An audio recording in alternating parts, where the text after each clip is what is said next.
Frères et sœurs, pourquoi donc, il y a 12 ans, donc c'était le 30 avril de l'an 2000, le pape Jean-Paul II a-t-il institué ce deuxième dimanche de Pâques comme le dimanche de la miséricorde divine?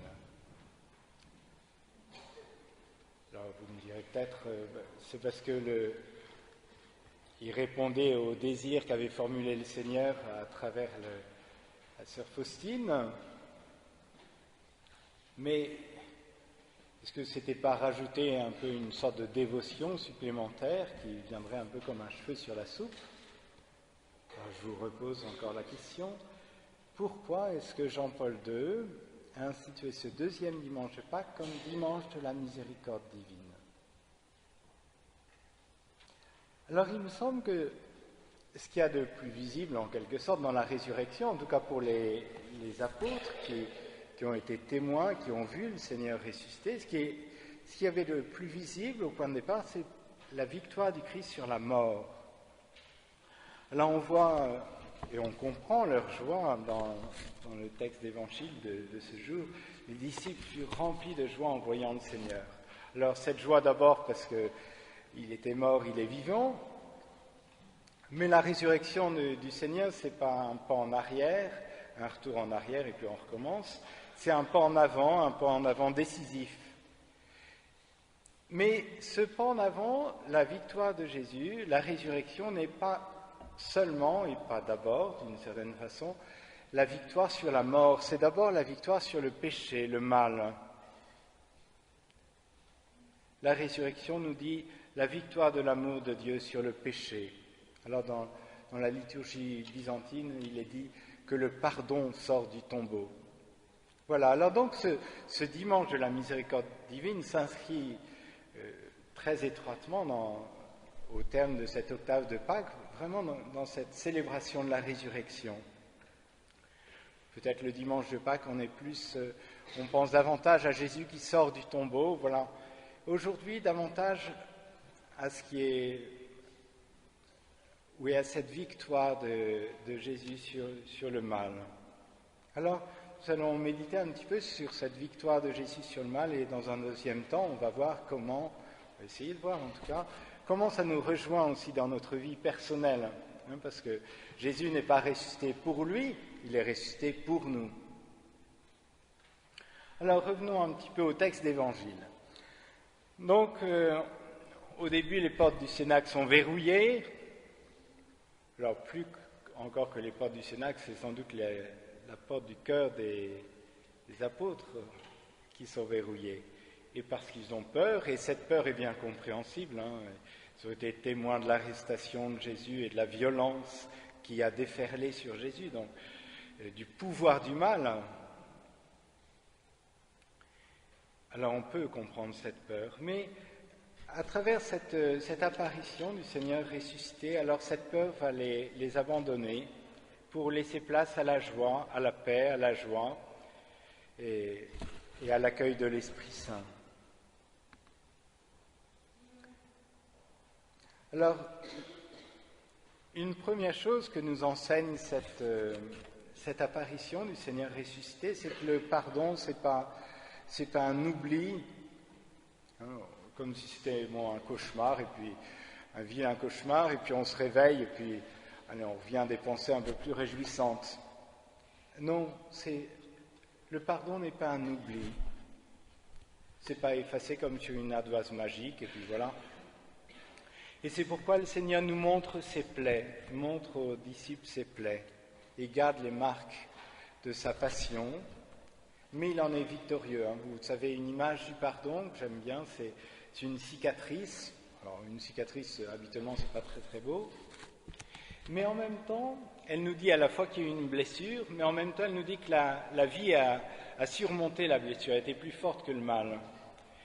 Et quelque part, ces plaies du Seigneur ressuscité, et c'est ce qui fait toucher à Thomas, voilà, on ne nie pas la mort de Jésus, on ne nie pas la souffrance qu'il a vécue, on ne nie pas tout le mal qui a déversé sur lui, mais ces plaies sont glorifiées.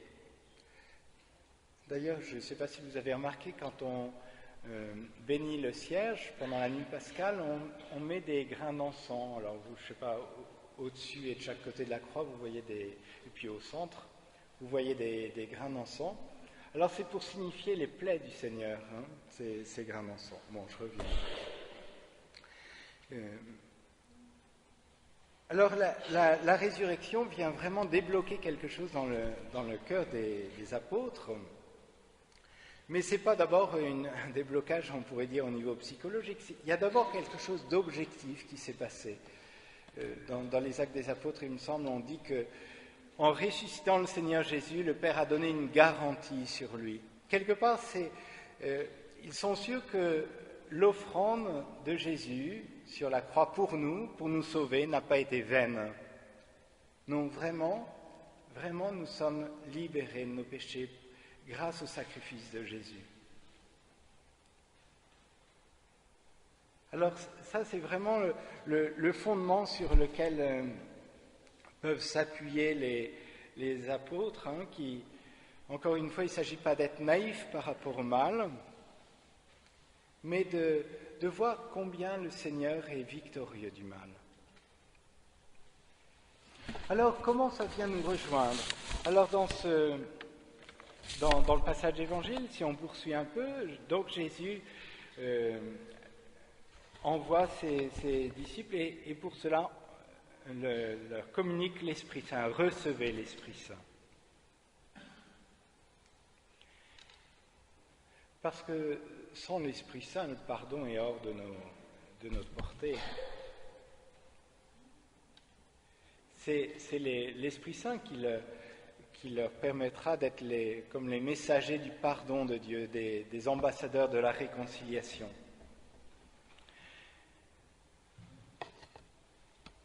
C'est peut-être d'ailleurs pas un hasard si parmi les premières personnes à qui le Christ apparaît le matin de Pâques, donc il y a Marie-Madeleine, la pécheresse repentante, il y a aussi Pierre qui a renié Jésus. Là, c'est vraiment le pardon qui est sorti de la tombe. Et il confie cette mission justement à des pécheurs pardonnés de communiquer son pardon. Alors ce pardon, c'est d'abord le pardon sacramentel. Alors les apôtres et à leur suite les prêtres ont cette belle grâce de pouvoir communiquer le pardon de Dieu dans le sacrement de la réconciliation. Le sacrement de la réconciliation, vous savez que c'est le canal privilégié du pardon de Dieu. Alors c'est dommage de ne pas en profiter. D'ailleurs, je ne sais pas, parce qu'on n'est pas très pro sur le commandement de l'Église, mais sans doute que vous savez que l'Église demande à chacun de se confesser au moins une fois l'an. Et plus si on a commis des fautes graves, bien sûr. Et pour être tout à fait cohérent, on ne devrait même pas accéder à la communion si on ne s'est pas confessé depuis plus d'un an. Ça serait assez cohérent avec ce que nous demande l'Église, parce que c'est un beau moyen que le Seigneur met à notre disposition. D'ailleurs, je vous rassure, le prêtre, il ne peut pas se pardonner lui-même. Lui aussi, comme un malheureux, il doit aller devant un autre prêtre et demander pardon de ses péchés. Voilà, alors donc, c'est un moyen très humble, mais très beau que le Seigneur nous donne pour nous réconcilier avec lui. Alors, effectivement, c'est une souffrance aussi pour certaines personnes qui ne peuvent pas recevoir le pardon sacramentel. Mais alors, c'est important que ces personnes sachent que Dieu est plus grand que les sacrements. Il peut pardonner aussi en dehors du sacrement, selon son secret à lui. Mais en tout cas, quand on a la possibilité de pouvoir recourir au sacrement, ce serait dommageable de faire un peu la fine bouche et de ne pas y recourir un peu. Vous connaissez aussi dans l'Ancien Testament, dans le 2e livre des Rois, l'épisode de Naaman, le Syrien. Il vient voir le prophète, il pense être purifié de sa lèpre, tout ça, il pense qu'il y aura un peu de cinéma autour, tout ça, et puis bon, c'est quand même le général en chef, il pourrait se déranger, il se dérange même pas, il envoie un petit serviteur comme un petit prêtre là qui a tous ses défauts.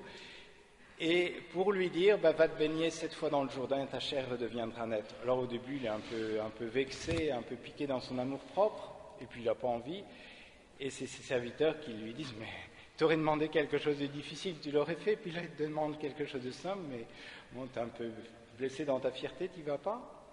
Alors finalement, il se laisse convaincre, il y va, et il est purifié. Alors pour nous, il me semble que ça peut être une image du sacrement de la réconciliation, où, voilà, ça nous coûte souvent, mais en un sens, c'est très simple de recevoir ce pardon qui nous vient encore du tombeau de la mort et de la résurrection de Jésus.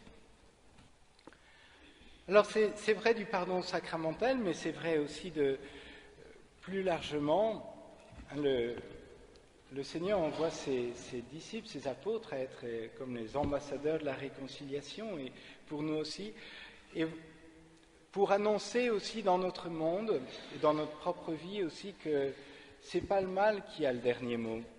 Voilà quelques phrases de Jean-Paul II où il disait pourquoi il avait souhaité cette fête, instituer ce dimanche de la miséricorde. Le monde d'aujourd'hui a tant besoin de la miséricorde de Dieu, là où domine la haine et la soif de vengeance, là où la guerre apporte la douleur et la mort des innocents. On a besoin de la grâce de la miséricorde pour apaiser les esprits et les cœurs et faire naître la paix. Nous avons particulièrement besoin de cette annonce aujourd'hui, à une époque où l'homme se trouve désemparé face aux multiples manifestations du mal.